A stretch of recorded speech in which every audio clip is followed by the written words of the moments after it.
9 million, my parents kind of disowned me. That sounds catastrophic. Sorry. I've never really dove into that feeling. Yeah. Never talked about this.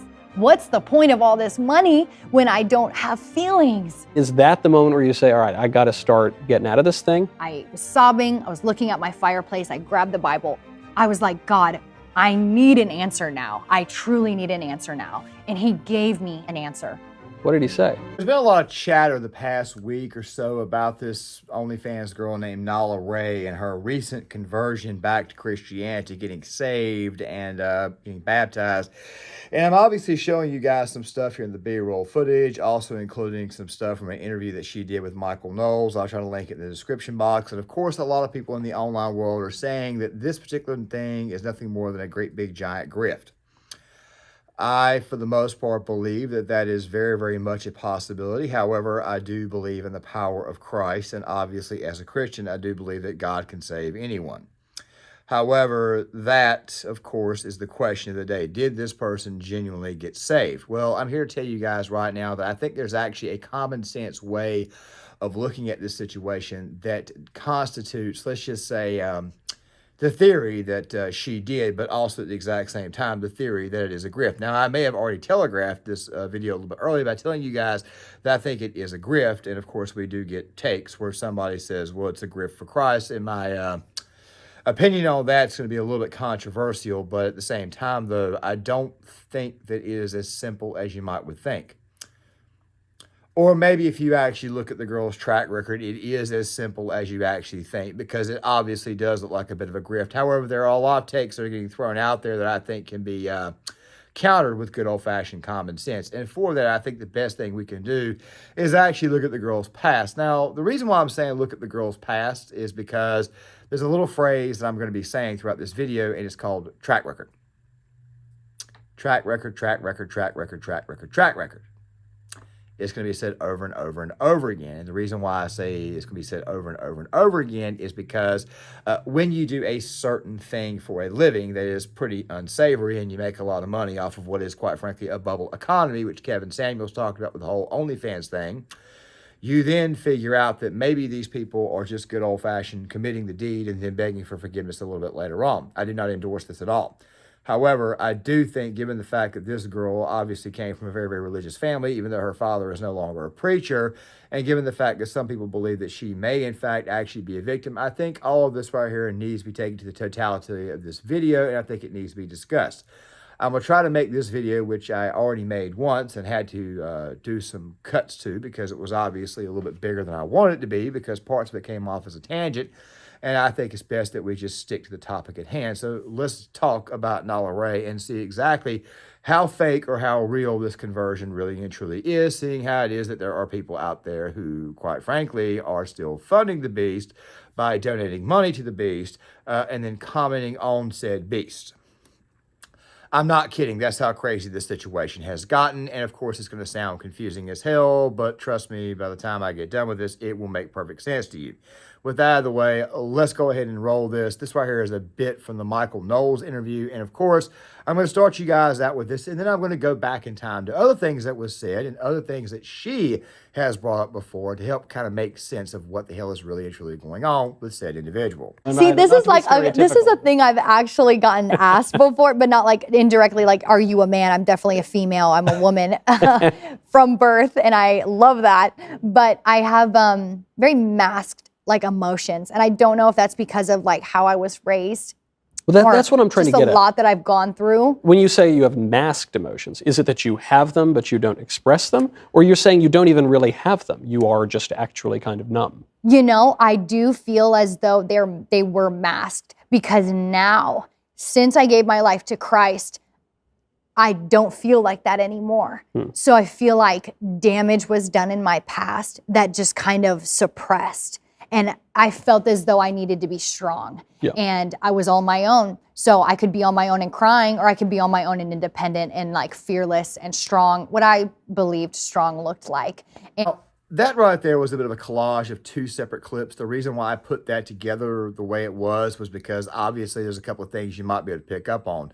Number one, it was not mentioned in those clips there, but it's been mentioned several occasions. And of course, I'm showing you guys stuff in the B-roll footage from the Whatever podcast, and of course, other things online. Also, something else too, there's going to be some clips from Ari Jacob in here because she has done a lot of work on this. And Ari, like anybody else, of course, she is kind of skeptical about this situation. Most people are, but of course, there are others out there who have looked into the situation and said, maybe it's maybe it's a little bit more cut and dry than we think. Maybe it's not as confusing as we think. But as I said before, there's a common sense way of thinking about this, and I'll say it one more time. Track record. What I mean by track record is this here.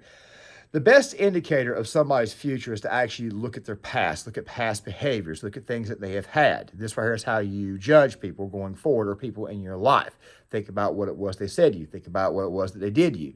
This person right here, by the way, Nala Ray, she is also said on the Whatever podcast and many other podcasts, including the No Jumper podcast, which, by the way, she was only up there for like 9 minutes, which I'll play something from that there too, because Sharp had an interaction that's recently came out or recently resurfaced that I think, and by the way, I'm no fan of the No Jumper podcast or anything, but I'm bringing it up because obviously I watched this particular clip and watched this particular segment about 20 times and then watched it with commentary, and obviously some things are obviously made much, much more aware to me upon further review. But like I said, there is a common sense way of thinking about this situation. Of course, it goes to track record. This person here has talked about, this right here being Nala Ray, she's talked about basically playing different characters, using different languages, languages of dealing with people. And of course, there's this nice little 40 some odd segment that I put together from the Whatever podcast, which kind of gives you a good insight to who this person is, or it's the persona she put out there. Regular normal person. Because I'm so not normal. I need someone to equalize me. If they're crazy and I'm crazy, it just doesn't work. So yeah. How are you crazy? I'm dominant. You're dominant? Yes. Like you want to what? I'm daddy. You're daddy. Uh-huh. Whoa, wait, show the tattoo to the camera right here. It just says daddy. Yeah. Did that hurt? No.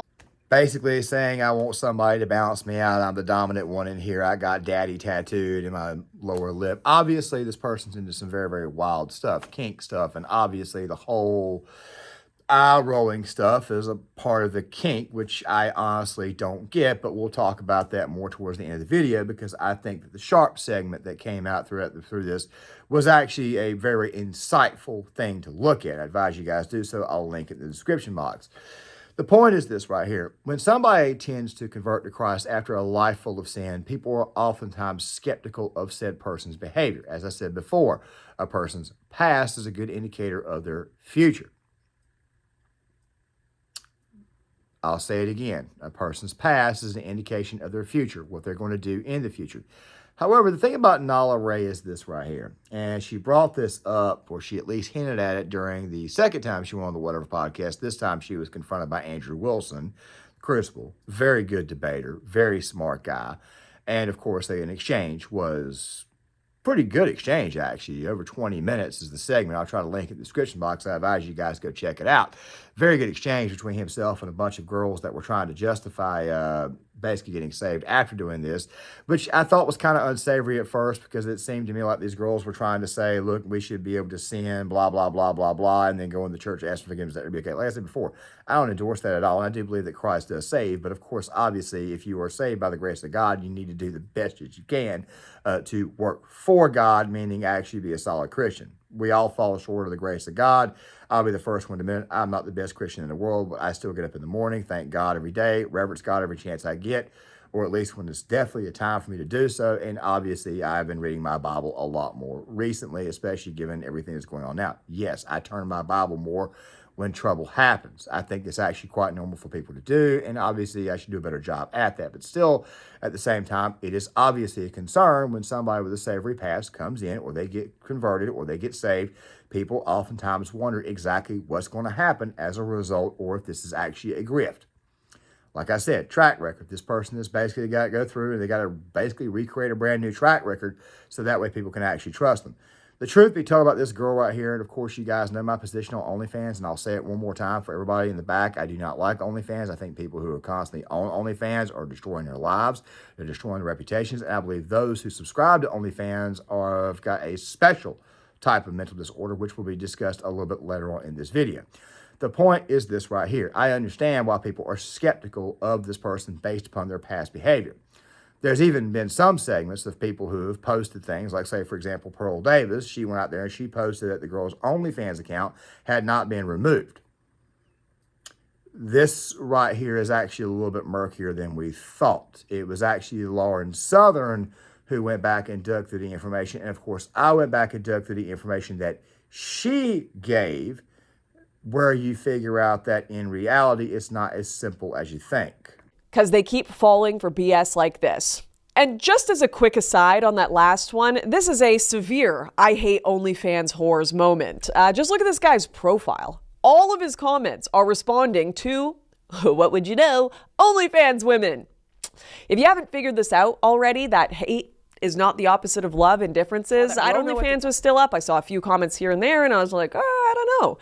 But in truth, I just didn't have all the information. I saw a few snippets online and it kind of confirmed suspicions that I think I was predisposed to have. But apparently, you know, your account actually can't be fully deleted on OnlyFans until you wait for the last subscription to expire. So I'm looking at that thinking, well, she might be lying because this is still up when I just don't have all the information, which is perhaps why we should hold our judgment sometimes. So, you know, even if like her, you have tried to delete it, you have tried to walk away, depending on what her subscription lengths were, whether they were a month or 3 months or something, it will take that long for her account to finally disappear. So basically what's got to happen in this case, and I'm going to take on two things here. Basically what's got to happen is that the final subscription has got to lapse before the OnlyFans account completely goes away. Now guys, I've already said this before and I've told you guys in previous videos. One of the problems that you're going to have if you're an OnlyFans girl, if you're into some wild stuff, is that, well, and this right here is the problem. These photos don't go away. The OnlyFans account may eventually go away, but the photos of what this girl was into, all the thong shots, G-string shots, long, whatever, all that crap right there, including the videos or whatever, they somehow or another find a way to stay online. People will go in there and screen record crap. People will share bootlegs of it. People will then turn right back around and post it to Instagram under an account claiming to be her, even though she can obviously sue, but they'll go right back around and create another bot account. And of course, as a result of this, these photos typically tend to stay around. Now, obviously, this girl had to make a decision before she decided to do what she did. But the thing is this right here, and I mentioned this earlier, and I'm going to go ahead and come on back to it now. If you pay very close attention to what I'm about to show you here soon, then you will see that on the Whatever podcast, she pretty much gave up the game, which was this was a person that was taking advantage of what was a bubble economy at the time. Meaning that this person saw an opportunity to take their clothes off for a living and make a bunch of money. And of course, to go on top of that, now they've said, you know what, I got my money, I got my following, I can get the hell out of here. Let me play this segment for you. But there is a lot more to this segment than just this, which I'll talk about on the other side. But pay very, very close attention because it seems to me like it's one grift going to another grift, which is probably another reason why it is that people believe that this right here is a grift. But let's roll this. I said this before, and I've told you guys in previous videos. One of the problems that you're going to have if you're an OnlyFans girl, if you're into some wild stuff, is that, well, and this right here is the problem. These photos don't go away. The OnlyFans account may eventually go away, but the photos of what this girl was into, all the thong shots, G-string shots, long, whatever, all that crap right there, including the videos or whatever, they somehow or another find a way to stay online. People will go in there and screen record crap. People will share bootlegs of it. People will then turn right back around and post it to Instagram under an account claiming to be her, even though she can obviously sue, but they'll go right back around and create another bot account. And of course, as a result of this, these photos typically tend to stay around. Now, obviously, this girl had to make a decision before she decided to do what she did. But the thing is this right here, and I mentioned this earlier, and I'm going to go ahead and come on back to it now. If you pay very, very close attention to what I'm about to show you here soon, then you will see that on the Whatever podcast, she pretty much gave up the game, which was this was a person that was taking advantage of what was a bubble economy at the time. Meaning that this person saw an opportunity to take their clothes off for a living and make a bunch of money. And of course, to go on top of that, now they've said, you know what, I got my money, I got my following, I can get the hell out of here. Let me play this segment for you. But there is a lot more to this segment than just this, which I'll talk about on the other side. But pay very, very close attention because it seems to me like it's one grift going to another grift, which is probably another reason why it is that people believe that this right here is a Grift. But I what's wrong? made, and I'm being very smart about it. And obviously, I know that OnlyFans is not the end result. I went to college to be a dental hygienist, and I worked in an orthopedic office scheduling surgeries and stuff. I had big girl jobs with big girl benefits that didn't pay the bills. So I'm like, listen, I have huge pursuits like snowboarding. Snowboarding's fucking expensive. I want to be tutored in Japanese. That's expensive. Like, I wanted things that I couldn't achieve with a normal job, and like something that men think that I should be doing, you know?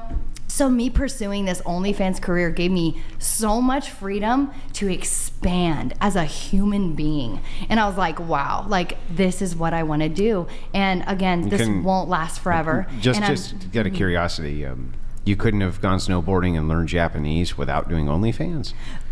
What I was telling you is that it costs money that I didn't have. Doing things like being a surgery scheduler, working like I said, I went to college. Like I got my little degree and everything, and that got me nowhere. Especially with this economy right now. It's like, so bad. I could not live in California doing what I did. Absolutely not. It's so bad. And then I was like, I have to get a second job as a female who doesn't have a boyfriend to, you know, I wasn't being supported by anyone. So I was like, okay, you know what? I think I'm really good at having a presence online. And I pursued so much. I don't just do OnlyFans. Andrew just kind of hit her right then with the whole, you know, why didn't you learn Japanese? Why didn't you... The fact of the matter is this right here. This girl claims that she went to school to be a dental hygienist, that she was working in a doctor's office, all that type of stuff there. But then again, at the same time, this is also the same girl who tells you she's the dominant type and that she's, you know, daddy, this, that, and the other. And of course, then you guys may have called it early on, which I did not mention. But of course, the middle child thing, I did tell you guys I was going to bring it back to here and have a conversation about that, because oftentimes people love to use their childhood as an excuse to do what it is that they do. But we'll go ahead and dive into that right here in a second. The point is this right here. It looks like what happened in this case was that this girl chose to take her clothes off for a living and basically take advantage of the bubble economy. She did that obviously for wealth, this, that, and the other. But the thing that I want to say, though, is this right here. I mentioned something earlier about committing the sin and then praying for forgiveness later on. That's kind of what happened here. She knew her parents were religious. She knew that her parents, even though why it was they would not talk to her, her mother would not, she knew that they would take her right back on in with open arms. She knew that she was secure on that line. So if you ask me the question, is her conversion real? Well, that right there is something that I think requires a special analysis, which I'm going to give you guys anyways. I got saved and became a Christian when I was 7 years old. My father made sure that I was saved. I got baptized when I was 7 years old. Okay, I got baptized then. I even remember the day that I was baptized. I lived from the age of 8 until about the age of 13 or 14 years old, absolutely believing in God. Obviously, when you get older, things do in fact change. As a teenager, I was kind of a rough teenager. I got into a lot of trouble. My parents divorced. They split up. And, of course, I went through some more changes. Then I joined the Marines after getting out of a trade school. And, of course, I did my 2 deployments in Iraq. I was not a very good Marine. I never denied that. I was never a badass or anything like that. But I did do my 2 deployments. And I did serve along with guys that were badass. I'm not going to tell you everything that I did or anything like that. Just know that I'm an Operation Phantom Fury vet. The fact of the matter is that things sometimes change your perspective. Now, obviously, I'm not somebody who took his clothes off for a living. I'm a guy who's a veteran, and that right there changed my perspective. Next thing you know, I began to question the very existence of God. And then, of course, when I got into the civilian world, I worked a lot of jobs, lost a lot of jobs, got very, very angry, drank a lot of beer, drank a lot of liquor, screwed a lot of women, this, that, all the other, partied, et cetera, et cetera, et cetera. Got into some very, very bad relationships that ended up ending very, very bad for me. Went to college, got 2 degrees total, one at a community college, then one at a university. Sometime right around my early 30s, I finally began to figure out who the hell I really truly was as a person. And it was that time frame there that I realized that I had been fortunate, I had been blessed, and that God had my back. This is not the same case. This right here is a girl who got saved, obviously, when she was young, brought in the church. She was a middle child. She was probably ignored, and then therefore turned right back around and found herself in a position to where she could do certain things that she could probably get away with. One family member, that there being her mother, obviously wasn't okay with that. Her father probably wasn't okay with it at first, but then he eventually came around to it and saw, okay, maybe I should try a different touch. She came back. So what I'm trying to say to you is that it was easier for her to slide right back into that. Now, do I believe her conversion is real? I believe that she believes in God. I believe that she is probably a Christian, but she's obviously a sinful Christian. which has obviously got people questioning what the motives here are. Goes back to God's love. Can God save anybody? Can God save anyone? I think Lauren Chen actually hit the nail on the head. Here's the thing about Christianity, and this is just not my opinion. This is not how I think Christianity should be, but this is going based on what the Bible says. Anybody can be saved by Christ, and once we are saved by Christ, we are born anew. We are born again. Now, does this mean that sin doesn't matter and we should all be like the wishy-washy David French kinds of Christians where we accept people in their sin because, oh, judge not lest ye be judged, taken out of context? No, absolutely not. We should call out promiscuity. We should call out Onlyfans. We should call out pornography 100%. But here's the thing. What do we do when someone who used to do those things now stops doing them and embraces Christ? Well, I say that's a win. And I think this is hard to talk about because there are people out there who believe that the more anti-pornography you are, the less forgivable you should think it is. And I understand that from a human perspective. OnlyFans is a big deal. Doing pornography is going to change you irrevocably. However, we need to be really clear about this. The blood of Christ is capable, period, of washing away all our sins. And I feel like a lot of the people who are bad-mouthing Nala, they are acting as if somehow they are more worthy than she is of Christ's redemption, which is absolutely 100% untrue. I know it may sound like it's unfair that someone like Nala can live the lifestyle Lauren she did. Southern, and funny that I've mentioned Lauren Chen, funny that I brought Michael Knowles, also something else too. Brett Cooper had also recently did an interview with a former porn star. But then again, though, you've also got people who say that a lot of former adult industry people immediately go into religion. And it looks like another grift. It's possible. I don't doubt it. I don't also at the same time say that, as I said before, this person needs to develop a track record. This person needs to prove to you over time through actions that they really and truly have changed. Now, me personally, I'm somebody who would never go out with an OnlyFans girl, but at the same time, though, I'm also somebody who would never go out with somebody who's a sex worker. We've already discussed this before. You would have to go through some serious reformation, and of course, it completely gets confusing when you see exactly how many people out there have done this type of work, and nobody really brings it up. It's a very, very weird dichotomy. You have a lot of people out there, especially in certain movements, who sit there and talk about, well, I'd like to have 5 wives, but yet you can't even get one. You got people out there who love to judge the opposite sex and say, this girl right here has got something wrong with her. It was recently a photo of Scarlett Johansson at the beach, which she still looked very, very good, in my opinion. And they say, obviously, this woman right here is icky and ugly and whatnot, but yet it's pretty obvious in the take that they have that these people have never been laid. The fact of the matter is that track record is what the hell matters. Does this person actually prove that they've actually been saved, converted, all that type of stuff? I think for the time being, it might be a good idea that while it is that people's judgment is justified, meaning that it's normal, meaning that it's to be expected, I think we might want to pull back really just kind of pull back the reins just a little bit before we actually throw full judgment on said individual, because like I said, we need to develop more of a track record before we decide to lay full judgment on this person. I understand this take right here may not be the most popular of my takes, but still at the same time, as I've always told you guys before, I try to keep it 100% with you guys at all times.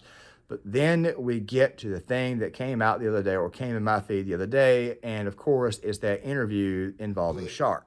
Like, I didn't get to say, hey, the Sharp Tank, no jumper, sharpest, coolest podcast in the world. You know, we didn't even get to really, pop off and do what we needed to do because we were already involved in the conversation. So I'm like, all right, fuck it, let's go. And I just said it real quick, said, sharpest, coolest podcast in the world, all right, go. That's what I told her, right? She just started being honest. Because I got on her, and I ain't gonna lie. You come in here with the pigtails, with the little schoolgirl skirt, the little Chuck Taylors. Nigga, she don't even cross her legs. She's just sitting there like this with her legs open. Like some anime shit, nigga. And I told her, I said, I see what you catering to. She's sticking her tongue out, crossing her eyes. I said, I see what you catering to. She's like, yeah, a lot of my following, is fathers. You know what I'm saying? No, I do understand that, but do you understand the following? Like, a lot of my subscribers Why you want to look like a little dads baby? And have children. Why you want to look like a baby? You tell them you dressing like a little girl, and you say most of your followers are dads. Think about it, man. Most of your followers are dads. Said, man, you cater to. I told her, and she know, and I still stand on it to this day. Fitness Nala, I feel, in my opinion, and what I've seen and what I saw don't have to be a fact. But what I saw and what I seen, it gave me catering to vibes. content that the girl was doing, I guess she was trying to come off as one of those anime type girls. It looks kind of sick. Maybe it's just me. I don't find the whole eyes crossing thing. I just don't find that crap attractive. It seems to me like something that would attract the wrong type of guy. And it's true, too, because Sharp actually, that interview got re-leaked. It was about 9 minutes and 58 seconds total. All you got to do is just type in Nala Ray Sharp or Nala Ray No Jumper, and you'll get the video. I'll probably link that, too. And, of course, you find a lot of things that, quite frankly, don't look right in that entire situation. You might think to yourself, maybe she's a victim, maybe she doesn't know anything. And, of course, to go on top of this, as I've said before, it's obvious that this girl was a girl who took advantage of a bubble economy and chose to get the hell out the minute she had the cash. Meaning you basically sold yourself to, you basically hoard yourself out there to get money. That's pretty much what it comes down to. But then I come across Ari Jacob. And, of course, she did a reaction to this. And I thought it was very interesting, some of the things that she was saying. Now, guys, I'm going to try to play this. You know, this is going to be edited a little bit wonkier, but I'm doing this for time purposes. I'm probably going to stop mid and then come right back on the other side and give you guys my final analysis on what to do in this case or how to feel about this and what you can expect going forward. But I still want to cover this aspect and look at it because I do think that it is quite revealing and it's something that, quite frankly, should not be discarded. Let's roll this first part. I'm not into young-looking girls. When you look like you're How does that look young? I don't see babies going, ah. Babies don't cross their fucking eyes. They kind of do. Oh, my God. Whoever told you what this? goddamn baby on this goddamn fucking earth crosses their eyes like that? You got kids? No. Exactly. God. No, exactly. You don't got kids, so you cannot sit there and even say some shit okay, can like I that. can I say something though? This is so toxic. I am gonna correct you there. The Sharp Tank. I am no the jumper. Sharpest, coolest podcast in the world. Go ahead and continue. I am the middle of 5 children, right? 4 so girls. what? You didn't have 5. You didn't have one. Shut the fuck up. Let me speak. You didn't have one. You're so disrespectful. You didn't have one. Damn. You didn't have one. I don't know if I'm not gonna like walk up and get out right now. That might shut be the fuck do up. What you do. No, so fuck listen. you and shut the fuck. Oh my goodness. Oh my goodness. I mean, this guy's saying, I don't like when you do that because you remind me of a baby, of a little girl.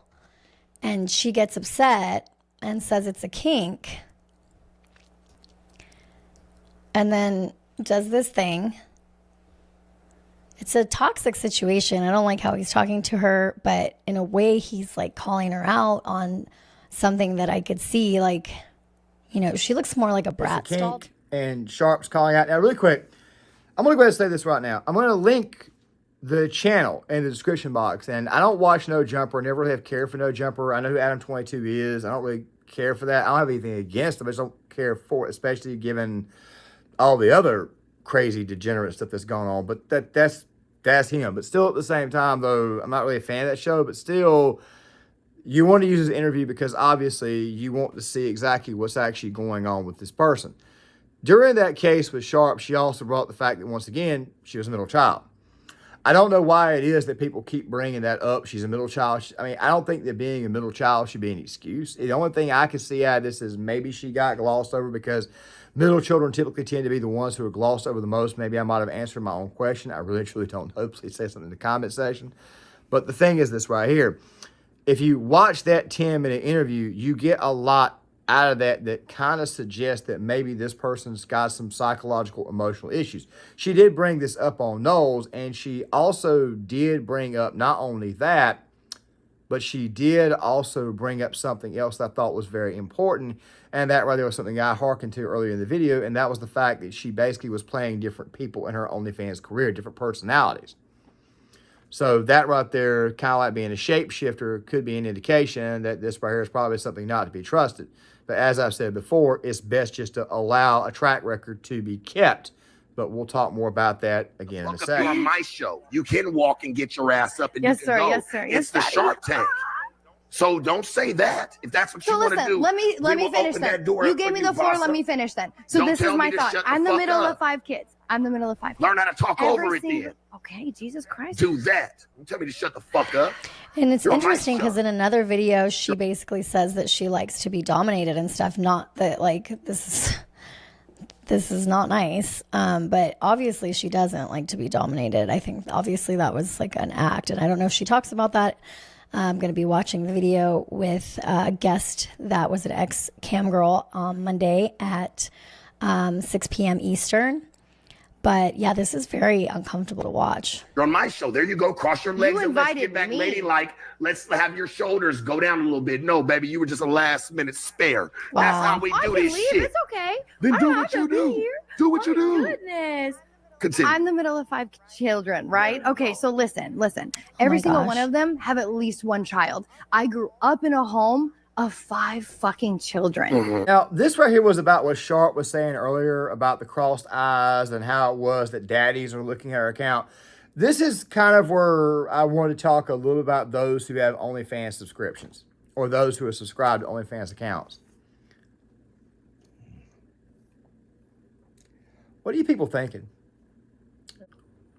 Truth be told is, if you're complaining about the OnlyFans cycle, you need to look in your mirror because you're the one who's funding it. Now, me, obviously, somebody who's overtly against the OnlyFans content, somebody who's not paying for this crap, somebody who you couldn't get to pay for it to save his life, obviously not being in that type of thing, especially knowing that there's no sense in going through with that type of content, obviously, I don't want to feed the beast. But still, at the same time, though, if you're feeding the beast and then complaining about the beast, you probably need to go see a shrink. I also think that Nala Ray needs to go see a psychologist, too. I understand that God's the best healer, but still, at the same time, though, I am okay with psychology and I am okay with talk therapy. Obviously, this girl's got some issues, and they're going to be coming out over the next few years. Like I said before, track record is going to be very, very important. And, of course, I'm going to close on that here in a minute. Don't have to be a fact. But what I saw, what I seen, it gave me catering to vibes. Wow. I mean, who does that? Like, for real, like you're telling me clear as day. So when I told her she did that, that's when she took her headphones off. She threw them down. She stormed out. She was crying. Bitch tried to threaten her motherfucking lawyers on us if we drop the interview, yada, yada, yada, all the extra shit. So we don't drop it. This bitch goes on TikTok or wherever the he goes to and goes and talks about it and says, yeah, I was at No Jumper and I met this guy named Sharp. If you guys know him, he's just a real, like, she just started talking shit about it. She was like, he told me some stuff and I ran out and I was sobbing like this. Treated by this guy. Like, this guy literally just starts talking out of his fucking ass. And his name is Sharp. I don't give a fuck about telling you guys this because I think what they did was extremely wrong. So he's like, you have no idea what you're getting yourself into here, young lady. Throughout the entire podcast, he is telling me I'm a child. He's like, you're too young, you're a child, you're just like belittling me. See, this is why I don't trust her. I'm sorry. He doesn't even introduce Maybe I hope she found God. My name is Sharp. This is But No that's not Jumper. true. Continue. And I'm like, why the fuck am I He was here? rude for sure. Shout out or anything. But he was rude because he The said you're podcast was catering supposed to be to. an hour long. I walked out in 7 minutes. I let that segment there play a lot longer, roughly a minute and 40 some odd seconds, because of the Instagram post and the fact that the girl got up, she walked off mid-interview, and the fact that she did that, she would then turn right back around and basically give her version of the story. Let me go ahead and say something to you guys right quick. You ever heard the expression, there's two sides to every story? There's my side and there's your side, and you got people out here now screaming there's my truth and your truth. I hate to tell you this, there's 3 sides to every story. There's your side, there's my side, and of course there's the truth. That's 3 sides to each story. Kind of a weird thing, because you want to believe that this person really and truly did get saved and this person's going to convert her life. And as I've said before, track record's got to be established. However, given the fact that this person came up in a Christian environment, it wouldn't be so unbelievable for this person to be kind of like the prodigal son going back. But also something else too, all the feelings of everybody saying, I'm warning you right now, are 100% justified. Basically what I'm trying to say is that there really isn't a right or wrong way to look at this situation. There really isn't. If you don't believe this person has changed, she's given you more than enough evidence to believe that she's not changed. But also at the exact same time, though, if you're somebody who's a true believer in Christ, like myself, then obviously you would be inclined to believe that her conversion or her, getting saved was obviously something that was going to happen, and obviously God turns around. But still, like I said, though, we don't really know this. However, it's funny, too, because if you actually watch all of the Tenet Media video that Lauren Southern has, it's very odd that this entire situation was actually beginning months ago. A lot of the videos that have been shared are like 6, 7, 8 months old. I'm just throwing that out there. A lot of them are. But then again, at the same time, though, there are also videos out, Instagram photos that were right recent. Or, when I say right recent, I mean like 4 or 5 months ago. Like I said, You can believe that this right here is a true conversion, and you would be justified to believe that's the case. However, you would also be justified if you felt that this right here was a situation where the person did not really and truly convert, and this person's on a grift. I personally tend to go with the option of, well, she came up in a Christian environment. She came up in a Christian home. She obviously took advantage of the bubble economy. She hoarded herself out there, and we all know how we feel about that crap. We're not okay with it. We don't condone it at all, and we damn sure don't condone sin to then turn right back around and pray for forgiveness the next morning, because who the hell knows what happens when you get caught in sin and you die. And it's kind of like Joe Dirt when he would say that his mom would say, is that right there where you want to be when Jesus comes back? Just saying, you know, this obviously you don't want to be caught doing some pretty bad stuff when the Lord arrives. I'm just saying. But the fact of the matter is this right here. I think this is a case where every side is actually, quite frankly, justified for the way they feel. I think the common sense aspect would just simply be, why don't you give it some time and see what this person does? If you're skeptical, we understand. If we see that you believe, then we understand. I'm just saying it would be best to give said individual some time to prove you right or prove you wrong. That's basically what I'm saying. I'm not going to sit here and say that this girl's conversion is real. I'm not going to say that this girl's conversion is not real. I think the common sense way of looking at this is that it could be real. You should never doubt the power of Christ. You should never doubt that at all. You should never doubt anybody's faith. Still, at the same time, though, you should still keep a track record and have that record ready to go in case you get to a situation where you're questioning whether somebody is real or not. For all we know, this girl right here is going to go right back to Bum Hill, Central California, and live a life of complete, total ease where nobody bothers her, or she's going to be scorned in her neighborhood because, from what I guess, she's from a small town. Fact of the matter is that this person, at the end of the day, is going to have to prove whether they are real or not, or whether their conversion was real. You can get saved, yes, and God does change people, but still at the same time, though, a lot of that change is also coming as a result of you, the person who's been saved. It's called an actual conversion. You got to actually do that. Now, whether this person reopens their OnlyFans up in the next 6 months to a year or whatnot, or falls into some very, very bad habits, that right there remains to be seen. But I think in this case where I think we need to give it a little bit of time before we actually make a full, honest-to-God judgment. That right there being said, though, I do understand why people feel the way they do about this and why people are calling it out. But I also understand the culture that we're living in. With that right there being said, guys, please tell me what you think. I already know that this video here is going to be kind of polarizing. I'm prepared for that. Obviously, people have been putting dislikes on the videos before, but obviously I'm a content creator, and I'm going to keep it 100 with you. With that right there being said, make sure you guys please hit the like button, subscribe, share the video. Please leave your thoughts in the comment section. I do want to hear what you guys have got to say on this. If I'm wrong, tell me, and I'll talk to you guys later.